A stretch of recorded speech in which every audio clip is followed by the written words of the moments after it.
احد المتابعين كاتب بالتعليقات: اتحداك تسوين تشكيلة لواعيب متكونة من اقصر لواعيب بالعالم. اني ناصف ونت اخوان والله العظيم، يعني صدق صعب تلقي لواعيب قصيرين بهالوقت. بس يلا حبايب سهلة ان شاء الله نقدر نسوي التحدي. بس قبل لا نسوي، هذا الشخص فاز وياي بباكج ميسي عن طريق قناة التلي، شحنت له 1650 كوينز يا اخوان. دخل على قناة التليجرام، خليت لكم بالتعليق المثبت، خليت لكم بالوصف همات اذا تحبون تدخلون. مجرد ما تدخل ان شاء الله تفوز بباكج ميسي. يعني يا اخوان اسهل فرصة حتى تفوز بباكج ميسي، راح اخلي العراق كله يصير عنده باكج ميسي. بس دخلوا على الرابط اللي بالتعليق المثبت قناة التليجرام. يلا حبايب تعالوا نشحن باكج ميسي ونفرحه.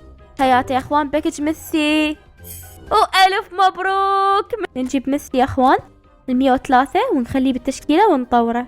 بعد هاي يا قطي، الله ويا قطي روح. المهم حبايبي مثل ما شفتوا الف مبروك عليا، واللي يريد يفوز يا اخوان لازم يدخل لقناة تليجرام، تلقوها بالتعليق المثبت او بالوصف. يلا حبايبي نسوي تشكيلة ونشوف يا الله ايش راح نقدر نجيب من اللاعب. حبايب انا ما اكذب عليكم بقول لكم ما باحثه بالجوجل وما مدوره، لا مدوره وباحثه ومفتشه تفتيش. فشنو يا اخوان هسه اول لاعب راح نجيبه اللي هو ميسي يا اخوان. تدرون ان ميسي قصير 170 يا اخوان، يعتبر كلش قصير ميسي. وهسه ثاني لاعب نجيبه حبايب مارادونا. تعال ابو الدون مارادونا حبايب. اما الجناح الايسر والجناح الايمن اني بصراحه فيني اخوان، فيني حاطه عيني عليه. فيني هم قصير حيل ترى. فيني شوفوا فيني طوله 176، يعتبر يعني قصير بكره القدم. نجيب فيني. اما يا اخوان الجناح الايمن الصراحه دخلت بيها، دورت وفتشت بالجوجل، اخر شيء لقيته يعني صراحه طوله قصير اللي هو اوكي حبايب نجيب رودريجو.